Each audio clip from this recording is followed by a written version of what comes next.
Let's dive into the fascinating world of physics with Dr. Sina G. Good morning all. Welcome to lectures by Dr. Dusty. In today's class, we are going to discuss about the third module of plus 1 NCERT text. The title of the module is Motion in a Straight Line. So ഫിസിക്സിലെ കുറേ branches ഉണ്ടെന്ന് ഞാൻ already ഒരു ലെക്ചറിൽ പറഞ്ഞു. അപ്പൊ അതിലൊരു ബ്രാഞ്ചാണ് mechanics എന്ന് പറയുന്നത്. അതിൽ ഈ മെക്കാനിക്സ് എന്ന branch which deals with the conditions of rest or motion of material bodies around us. ഒരു ഒബ്ജക്റ്റ് മോഷനിലാണോ റെസ്റ്റിലാണോ, അതിന്റെ റീസൺ എന്താണ്, ഇതൊക്കെ സ്റ്റഡി ചെയ്യുന്ന ഫിസിക്സിന്റെ ഒരു ബ്രാഞ്ചാണ് മെക്കാനിക്സ് എന്ന് പറയുന്നത്. ഈ മെക്കാനിക്സ് എന്ന് പറഞ്ഞ ബ്രാഞ്ചിന് 3 സബ് ബ്രാഞ്ചസ് ഉണ്ട്. Mainly statics, kinematics and dynamics. Statics എന്ന് പറയുമ്പോൾ സ്റ്റാറ്റിക്സിൽ it deals with the study of objects at rest. റെസ്റ്റിലിരിക്കുന്ന ഒബ്ജക്റ്റിനെ പറ്റി സ്റ്റഡി ചെയ്യുകയാണെങ്കിൽ അത് ഫിസിക്സിലെ മെക്കാനിക്സിലെ സ്റ്റാറ്റിക്സ് എന്ന ബ്രാഞ്ചിൽ വരും. ഇനി if it is deals the study of objects in motion without considering the cause of motion, then it comes to this branch, that is kinematics. അതായത് മോഷനുള്ള ഒബ്ജക്ട്സിനെ പറ്റി സ്റ്റഡി ചെയ്യാണ്, പക്ഷെ അതിന്റെ റീസൺ സ്റ്റഡി ചെയ്യുന്നില്ല. അപ്പൊ അത് കൈനമാറ്റിക്സിൽ വരും. അതേസമയം ഡൈനാമിക്സ് എന്ന് പറയുമ്പോൾ it deals with the study of objects in motion and also considering the cause of motion. കോസും സ്റ്റഡി ചെയ്യും. അത് റിലേറ്റ് ചെയ്തിട്ടുള്ള എല്ലാ ഫിനോമിനസും സ്റ്റഡി ചെയ്യുകയാണെങ്കിൽ അത് ഏതിലേക്ക് പോകും? ഡൈനാമിക്സിലേക്ക് പോകും. അങ്ങനെ ഇങ്ങനെ 3 ബ്രാഞ്ചാണ് മെക്കാനിക്സിനുള്ളത്. ഞാനത് ഇൻട്രൊഡക്ഷൻ ആയിട്ട് പറഞ്ഞതേ ഉള്ളൂ. അപ്പൊ എന്താണ് ഈ rest, what is rest and what is motion? നമുക്കറിയാം, ടൈമിനനുസരിച്ച് ഒരു ഒബ്ജക്റ്റിന്റെ പൊസിഷൻ മാറുകയാണെങ്കിൽ നമ്മളത് പൊസിഷൻ മാറുന്നില്ല എങ്കിൽ ആ ഒബ്ജക്റ്റ് റെസ്റ്റിലാന്ന് പറയും. If the position changes with the surroundings with the passage of time, then the object is said to be in motion. ഒന്നുകിൽ റെസ്റ്റ് അല്ലെ മോഷൻ, ഈ ഒരു കണ്ടീഷൻ ആണ് ഉള്ളത്. അപ്പൊ നമുക്ക് ഈ പൊസിഷൻ പറയണമെങ്കിൽ do we need a coordinate system for representing the position of an object? വേണം. Definitely we need a coordinate system for representing the position of an object. അതായത് ഫോർ എക്സാമ്പിൾ ഞാനിപ്പോ ചുമ്മാതെ ഇവിടെ കയറി ഒരു പോയിന്റ് വരച്ചിട്ട് ഞാനിപ്പോ ഇവിടെ ഒരു പോയിന്റ് വരയ്ക്കാം. എന്നിട്ട് ഈ പോയിന്റിന്റെ പൊസിഷൻ പറയാൻ പറഞ്ഞാൽ എനിക്ക് പറയാൻ പറ്റുമോ? ഒന്നുമില്ലാതെ ഞാൻ എങ്ങനെയാ പറയുന്ന പൊസിഷൻ? സോ ആ പൊസിഷൻ പറയണമെങ്കിൽ എനിക്ക് എന്ത് വേണം? ഒരു കോർഡിനേറ്റ് സിസ്റ്റം വേണം, അല്ലെ? അപ്പൊ ഇതെന്റെ എക്സ് കോർഡിനേറ്റ് ആണ്, ഇതെന്റെ വൈ, ഇത് എന്റെ ഇസഡ് കോർഡിനേറ്റ് ആണെങ്കിൽ, ഇത് ഒറിജിൻ O ആണെങ്കിൽ ഈ ഒറിജിൻ സെന്റർ ഞാൻ 0 ആക്കി എടുക്കാന്ന് വെച്ചു. അപ്പൊ ആ സെന്ററിൽ നിന്ന് എത്ര ഡിസ്റ്റൻസ് മാറിയിട്ടാണ് ഈ പോയിന്റ് എന്ന് നമ്മൾ നോക്കും. അപ്പൊ എനിക്ക് എന്ത് വേണം? ഒരു പൊസിഷൻ, ഒരു ഒബ്ജക്റ്റിന്റെ പൊസിഷൻ പറയണമെങ്കിൽ എനിക്ക് എന്ത് വേണം? ഒരു കോർഡിനേറ്റ് സിസ്റ്റം വേണം. ഇനി ആ ഒബ്ജക്റ്റ് ടൈമിനനുസരിച്ച് മാറുന്നുണ്ടോ മാറുന്നില്ലയോ എന്ന് എനിക്ക് ചെക്ക് ചെയ്യണം. ടൈമിനനുസരിച്ച് മാറുന്നില്ല എങ്കിൽ this object is at rest, അല്ലെ? അപ്പൊ കോർഡിനേറ്റ് സിസ്റ്റത്തിന്റെ കൂടെ ഞാൻ അവിടെ ടൈം കൂടെ കൺസിഡർ ചെയ്യുകയാണെങ്കിൽ അവിടെ എന്തായി മാറി? അതൊരു ഫ്രെയിം ഓഫ് റെഫറൻസ് ആയിട്ട് മാറും. ഓക്കെ, അപ്പൊ ടൈമിനനുസരിച്ച് ഇപ്പൊ 10 മണി പൊസിഷൻ മാറിയില്ല, 11 മണി പൊസിഷൻ മാറിയില്ല. So the object is at rest. ഇനി ആ ഒബ്ജക്റ്റ് ടൈമിനനുസരിച്ച് മാറുകയാണെങ്കിൽ ഇറ്റ് ഈസ് ഇൻ മോഷൻ. അതായത് 10 മണിക്ക് ഈ ഒബ്ജക്റ്റ് ഇവിടെ ആയിരുന്നു, 11 മണിക്ക് ഇത്രയും മാറിയെങ്കിൽ that object is in motion. So we need a coordinate system, അല്ലെങ്കിൽ we need a frame of reference for defining the state of an object, whether it is in rest or in motion. Okay, so ഇനി നമ്മൾ ഈ motion എന്ന് പറയുന്നത് actually 3 types ഉണ്ട്. 1 dimensional, 2 dimensional, 3 dimensional. നിങ്ങൾക്ക് അറിയാവുന്ന കാര്യം തന്നെ, പക്ഷെ എന്നാലും ഞാൻ പറയാമെന്ന് വിചാരിക്കുന്നത് കേട്ടോ. സോ ഇതൊരു എക്സ് ആക്സിസ് ആണെന്ന് വെച്ചോ. ഈ എക്സ് ആക്സിസിൽ കൂടി ഒരു ഉറുമ്പ് ഇങ്ങനെ പോവാ, സ്ട്രേറ്റ് ലൈനാണ് പോകുന്നത്, നല്ല അനുസരണയുള്ള ഉറുമ്പാണ് കേട്ടോ. നല്ല സ്ട്രേറ്റ് ആയിട്ട് ഇങ്ങനെ പോവുകയാണെങ്കിൽ എനിക്ക് അതിന്റെ മൂവ്മെന്റ് പറയാനായിട്ട് ഒരൊറ്റ കോർഡിനേറ്റ് മതി, എക്സ് കോർഡിനേറ്റ് മാത്രം മതി. ഒരു single coordinate is needed for representing its position or motion, and that type of motion is called a one dimensional motion. ഇനി ആ ഒരു ഉറുമ്പ് ഇങ്ങനെ വളഞ്ഞാ പോകുന്നെങ്കിൽ എനിക്ക് എന്ത് വേണം? ഇങ്ങനെ ഒരു ഇതിൽ കൂടി ഇതിനെ വളഞ്ഞാ പോകുന്നെങ്കിൽ എനിക്ക് അതിന്റെ മോഷൻ പറയാനായിട്ട് 2 കോർഡിനേറ്റ്സ് വേണം. So it is A 2 dimensional motion in 2 dimension. Okay, 2 dimensional motion ആണ്. ഇനിയിപ്പോ ഈ റൂമിൽ ഒരു ബട്ടർഫ്ലൈ ആണ് പറക്കുന്നതെങ്കിൽ അതിന്റെ മോഷൻ എനിക്ക് അല്ലെങ്കിൽ പൊസിഷൻ പറയണമെന്നുണ്ടെങ്കിൽ ഐ നീഡ് 3 കോർഡിനേറ്റ്സ്, എക്സും വൈയും ഇസഡും വേണമെങ്കിൽ എനിക്ക് പറയാൻ പറ്റത്തുള്ളൂ. അത് എവിടെയാ ഈ സമയത്തെന്ന് പറയാൻ പറ്റത്തുള്ളൂ.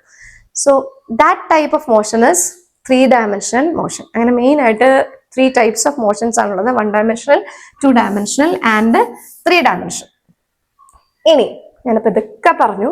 ഇനി നമ്മൾ നമ്മുടെ റിയൽ ആയിട്ടുള്ള ടോപ്പിക്കിലേക്ക് വരികയാണ്, distance and displacement. So distance നമുക്ക് ഓൾറെഡി അറിയാം. നമുക്ക് ഇപ്പം ഞാൻ ഇവിടുന്ന് അവിടെ വരെ കുറച്ച് ദൂരം ട്രാവൽ ചെയ്തു എന്ന് വെച്ചോ. ട്രാവൽ ചെയ്യുകയാണെങ്കിൽ ഞാൻ ഇവിടുന്ന് അവിടെ വരെ എടുക്കുന്ന ആ ഒരു പാത്ത് ലെങ്ത് ആണ് ഡിസ്റ്റൻസ്. ഫോർ എക്സാമ്പിൾ, ഞാനിപ്പോൾ ഇവിടെ ഒരു പോയിന്റ് കൺസിഡർ ചെയ്യാണ്, എ എന്ന് പറയുന്ന പോയിന്റ്. ഇതാണ് എൻ്റെ സ്റ്റാർട്ടിംഗ് പോയിന്റ് കേട്ടോ. ഇത് ബി എന്ന് പറയുന്ന പോയിന്റ്. ഓക്കെ, അപ്പൊ ഫോർ എക്സാമ്പിൾ ഞാനിപ്പോൾ രാവിലെ നമ്മൾ വെറുതെ ഇരിക്കുകയായിരുന്നു, ഒരു നല്ലൊരു ദിവസമാണ്, നമുക്കൊന്ന് ട്രാവൽ ചെയ്യാന്ന് വിചാരിക്കുന്നു. സോ നമ്മൾ ഇവിടെ നിന്ന് ഇങ്ങനെ ട്രാവൽ ചെയ്ത് മൂന്നാർ വരെ പോയി, അവിടെ നിന്ന് അങ്ങനെ കറങ്ങി താഴെ ഇറങ്ങി. ഓക്കെ, സോ ഇതൊരു വ്യൂ പോയിന്റ് ആണ്, സി എന്ന് പറയുന്നത്. ഓക്കെ, ഇവിടെ എത്തി. നമ്മൾ വണ്ടിയൊക്കെ എടുത്ത് നിറച്ച് ഡീസലൊക്കെ അടിച്ച് നമ്മൾ ഇങ്ങനെ പോവാണ് കേട്ടോ. വണ്ടിയാണ് കേട്ടോ, മനസ്സിലാവുന്നുണ്ടോ വണ്ടിയാണെന്ന്? ഓക്കെ, വണ്ടിയാണ് കേട്ടോ. ഷോ, വണ്ടി അടിച്ചെല്ലാം കൊളായിപ്പോയല്ല. ഓക്കെ ഓക്കെ, വലിയ ചക്രമൊക്കെ ഉള്ള വണ്ടിയാ. ഓക്കെ, ഇത് കൂടി ഇങ്ങനെ പോയി അവിടെ വരെ എത്തി. സോ ഇത് ഏകദേശം ഒരു 100 കിലോമീറ്റർ ആണെന്നിരിക്കട്ടെ. ഞാൻ ഇവിടെ SI യൂണിറ്റ് ഒന്നും പറയുന്നില്ല കേട്ടോ. ഒരു 100 കിലോമീറ്റർ ആണെന്നിരിക്കട്ടെ. സോ ഞാൻ ട്രാവൽ ചെയ്ത ഡിസ്റ്റൻസ് എത്രയാണ്? പാത്ത് ലെങ്ത് 100 കിലോമീറ്റർ അല്ലേ? ഇവിടുന്ന് അവിടെ വരെ ട്രാവൽ ചെയ്തു. ഇനി എനിക്ക് കുറെ കൂടെ സമയമുണ്ട്. ഞാൻ കുറച്ച് ദൂരം കൂടെ കറങ്ങി അടിച്ചിടന്ന് ഞാൻ വേറൊരു പാത്ത് എടുക്കാന്ന് വെച്ചു. കുറച്ചുകൂടെ സമയം എനിക്കുള്ളതുകൊണ്ട് ഞാൻ വേറൊരു പാത്ത് എടുത്ത് കറങ്ങി തിരിഞ്ഞ് ഇവിടെ വന്നു. അപ്പൊ അത് ഏകദേശം ഒരു 150 കിലോമീറ്റർ ആണെന്ന് വെച്ചു. ഓക്കെ, ആ കേസിൽ ഞാൻ ട്രാവൽ ചെയ്ത ഡിസ്റ്റൻസ് എത്രയാ? 150 കിലോമീറ്റർ. ഓക്കെ, ഇനി എനിക്കധികം സമയമൊന്നുമില്ല, എനിക്ക് പെട്ടെന്ന് ഈ പോയിന്റിൽ എത്തണം. അതുവഴി സ്ട്രെയിറ്റ് ആയിട്ടൊരു പാത്ത് ഉണ്ട്, വളവും തിരിവൊന്നും ഇല്ല കേട്ടോ.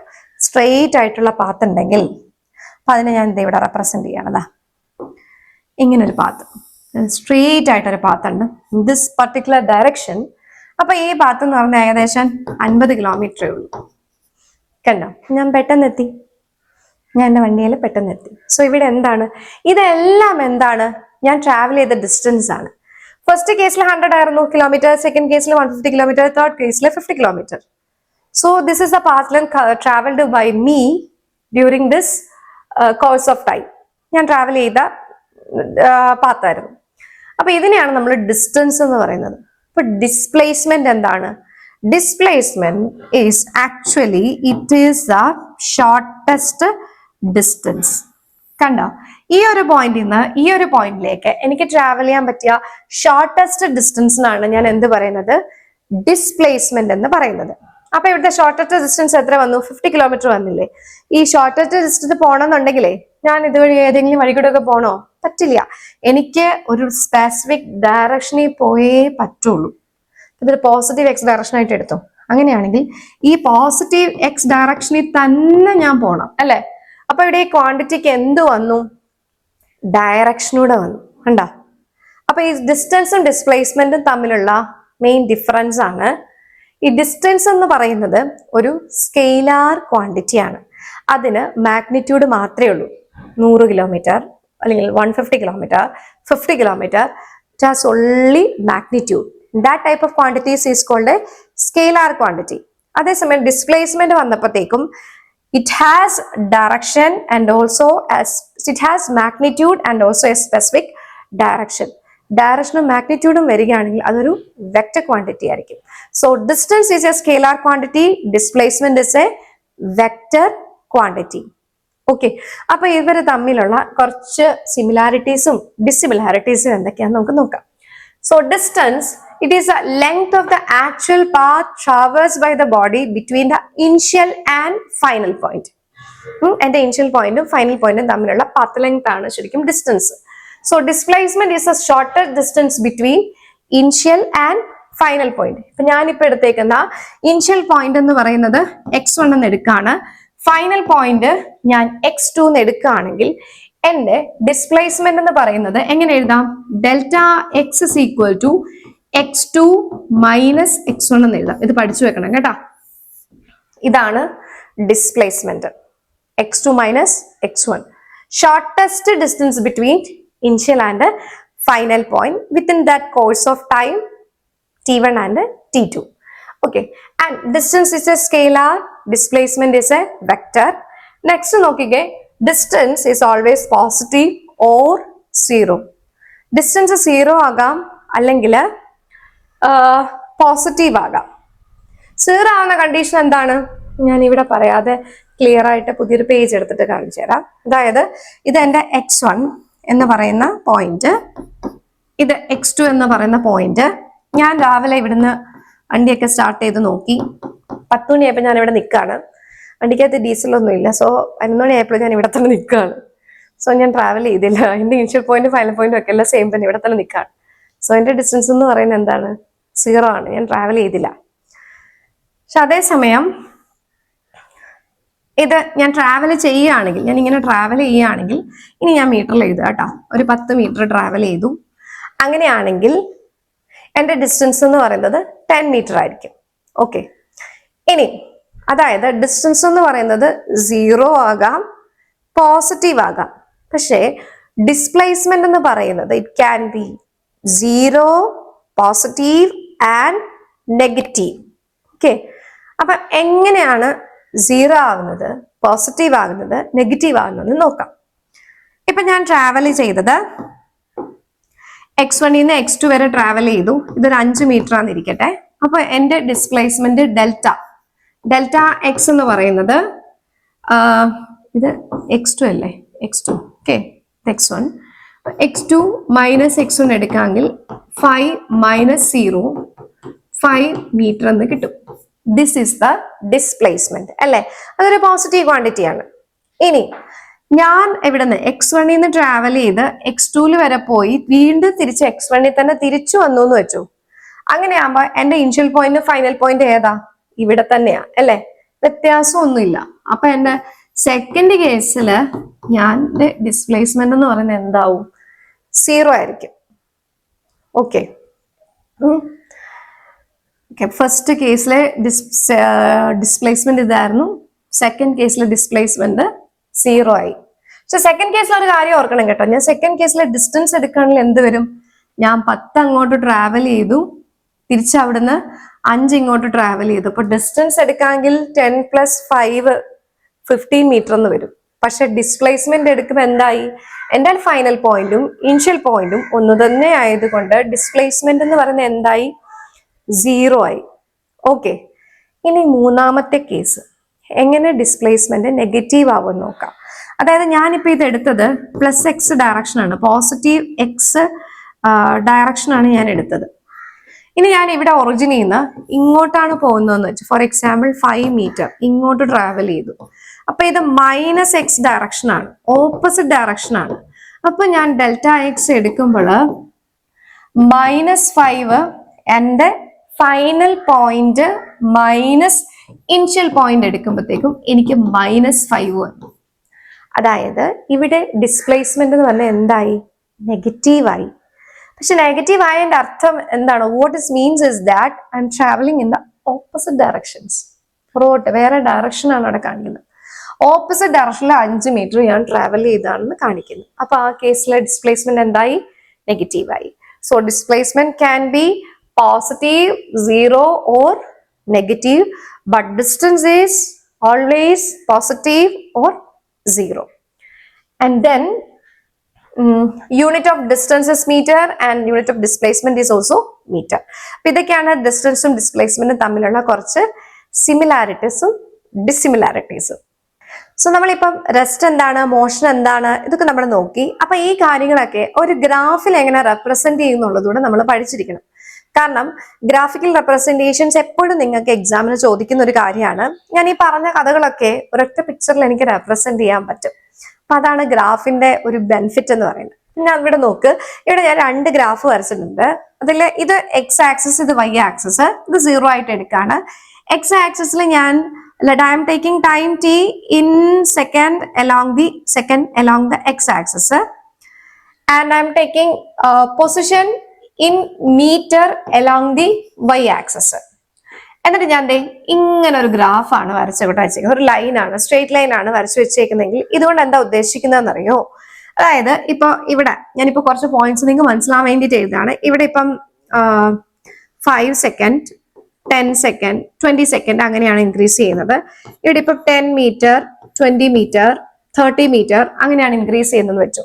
അപ്പൊ അതായത് ഫോർ എക്സാമ്പിൾ ടൈം 0 ആയിരിക്കുന്ന സമയത്ത് പൊസിഷൻ എന്ന് പറയുന്നത് ആ ഒബ്ജക്റ്റിന്റെ പൊസിഷൻ 30 മീറ്ററിലായിരുന്നു. ഇനി കുറച്ച് കഴിഞ്ഞ ടൈം 5 സെക്കൻഡ് മാറി 5 സെക്കൻഡ് മാറിയപ്പോൾ അവിടുത്തെ ടൈം എന്ന് പറയുന്നത് അപ്പോഴും again it is 30 metre. After 10 second the time is again the position is again 30 meter. അതായത് പൊസിഷൻ ചേഞ്ച് ചെയ്യുന്നേ ഇല്ല. So the object is said to be in rest. അപ്പൊ ഈ ഒരു ഗ്രാഫ് കണ്ടാല് if the time is along the x axis and position is along the y axis and there is a line which is parallel to the x axis, then we can identify the state of the object. It is at rest. ഇനി ഞാൻ വേറൊരു graph വരയ്ക്കാണ്. ഇതേപോലെ time in second along the x axis and position along the metre along the y axis and the graph is like this. ഇങ്ങനെ ഒരു graph ആണെങ്കിൽ ഇവിടെ കണ്ടോ ടൈം 0 സെക്കൻഡിലായിരുന്നു, അപ്പം പൊസിഷൻ 0-ലായിരുന്നു. അടുത്ത ഇപ്പൊ let it be 5 second, then the position is changing 10 metre എത്തി. ദെൻ അടുത്ത 10 സെക്കൻഡ് കൊണ്ട് 20 മീറ്റർ എത്തി. അതായത് ഇവിടെ എന്ത് സംഭവിച്ചു? The position of the object is changing with respect to time. The object is said to be in motion. കണ്ട, അപ്പൊ ഈ ഗ്രാഫ് കണ്ടു കഴിഞ്ഞാൽ അറിയാൻ പറ്റണം നമ്മൾ ആ ഒബ്ജക്റ്റ് റെസ്റ്റിലാണോ മോഷനിലാണോ എന്നുള്ളത്. ഓക്കെ, ഇങ്ങനെ കുറെ ഗ്രാഫ് ഈ ചാപ്റ്റേഴ്സിൽ വരുന്നുണ്ട്. ഇത് അതിന്റെ സ്റ്റാർട്ടിങ് ആണ്. സോ ഇത് മനസ്സിലാക്കി വെക്കാം. അതേപോലെ തന്നെ നമ്മൾ ഗ്രാഫ് വരയ്ക്കുമ്പം മെയിൻലി എനിക്ക് ക്ലാസ്സിലൊക്കെ പോകുമ്പോൾ ഫീൽ ചെയ്യുന്നതാണ് കുട്ടികൾക്ക് ഗ്രാഫിന്റെ എക്സ് ആക്സിസിൽ എന്തെടുക്കണം എന്ന് അറിയത്തില്ല, വൈ ആക്സിസിൽ ഏത് എടുക്കണം എന്ന് അറിയില്ല. അപ്പൊ എപ്പോഴും എക്സ് ആക്സിസിൽ നമ്മൾ എടുക്കുന്നത് എന്ത് വേരിയബിളാ? ഇൻഡിപെൻഡന്റ് വേരിയബിൾ ആണ് എക്സ് ആക്സിസിൽ എടുക്കുന്നത്. അത് ടൈം എന്ന് പറയുന്ന ഒന്നിനെ ഡിപ്പെൻഡ് ചെയ്യുന്നില്ല. അതിപ്പോ അത് എക്സ് ആക്സിസിൽ എടുക്കും. വൈ ആക്സിസിൽ നമ്മൾ എടുക്കുന്നത് it is a dependent variable. അതായത് ഇവിടെ ഞാൻ വരച്ചത് position with respect to time ആണ്. അതായത് പൊസിഷൻ എന്ന് പറയുന്നത് ടൈമിനനുസരിച്ച് എങ്ങനെ വേരി ചെയ്യുന്നു. So position is dependent on t. അപ്പൊ ആ ഡിപ്പെൻഡന്റ് വേരിയബിൾ ആണ് ഞാൻ എപ്പോഴും ഏതിലിരിക്കുന്നത്? വൈ ആക്സിസിൽ. ഇൻഡിപെൻഡന്റ് വേരിയബിൾ എക്സ് ആക്സിസിൽ. ഇത് എപ്പോഴും ഓർത്തിരിക്കുക. നിങ്ങൾ ലാബ് ചെയ്യുമ്പോഴും ഓരോ കാര്യങ്ങൾക്ക് ഗ്രാഫ് വരയ്ക്കേണ്ടി വരും. At that time you have to take the independent variable along the x axis and dependent variable along the y axis. Okay അല്ലേ? So with this lecture, we learn about a branch, mechanics of physics, the sub-branches of mechanics. And then we learn about what is rest and what is motion of an object. Then what is one-dimensional, two-dimensional, three-dimensional motion, coordinate system, frame of reference. Then we discusses about distance and displacement, the similarities and dissimilarities of distance and displacement, and we also picturize a graph of these objects in a state of rest and also in motion. Hope you all understood my lecture. For more updates, keep an eye on my educational channel, Lectures by Dr. Seena G. Thank you.